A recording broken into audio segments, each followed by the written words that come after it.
a different council meeting than the one we just left. This is designed to review the low-cost adaptation grants, and it's Sue Evans.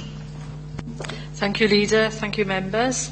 You'll remember that over the last few years we've been established an improvement plan for DFGs. We were in the sort of bottom quartile for many years, excuse me, where we were trying to improve our timeliness of getting disabled facilities adaptations completed.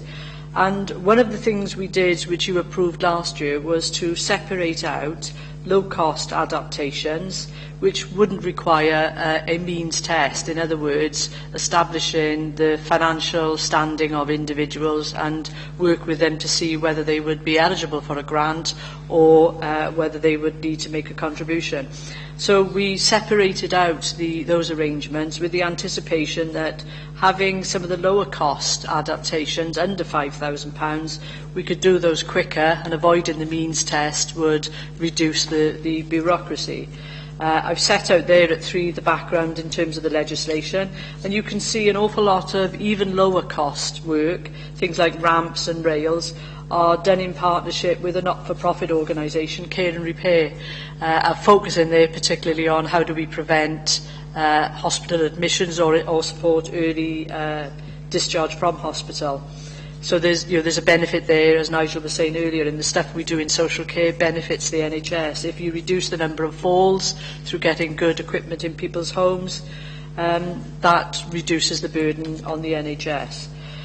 You'll see there at the end of that first page, 3.3 to 3.5, there are different arrangements for registered social landlords, and registered social landlords can apply for other grants called physical adaptations grants, and they're dealt with on a case-by-case basis.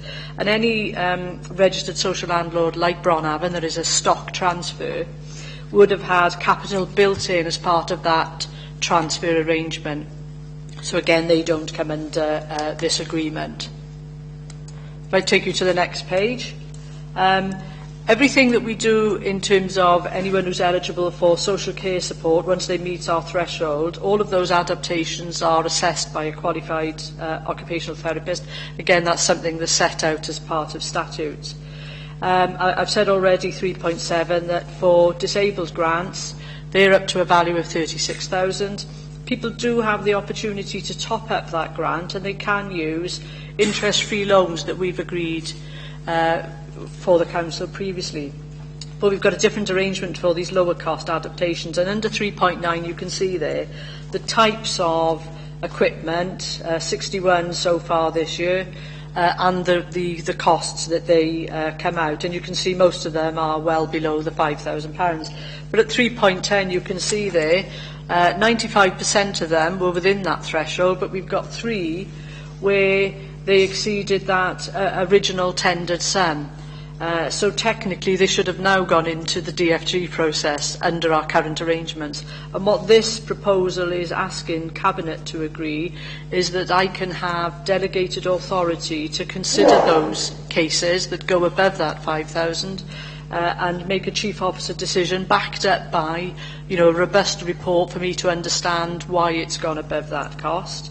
But it will put us more in line with how we treat people under a DFG process, and it would be a fairer process for us. If I take you then to a couple of things in the next page, under 3.12 you can see that as part of our budget submissions last year, we reduced the post of grant liaison officer, and that was trying to work with the public to be much more self-serve approach and use a digital approach. So whereas we were completing grant applications previously, we're now asking the public to help themselves.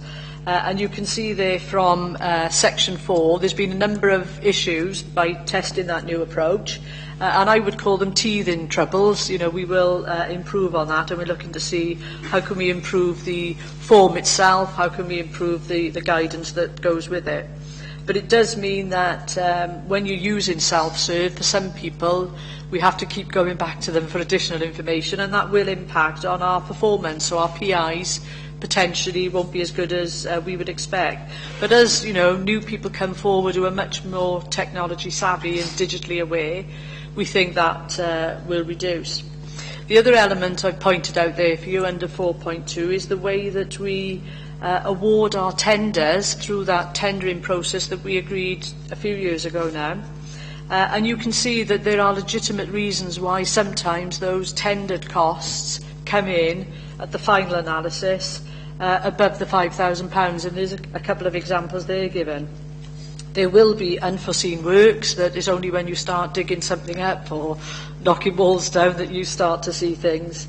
Also, the occupational therapist, when they reassess before the works are completed, obviously some people are very frail and elderly, their situation may deteriorate and additional works may need to be done.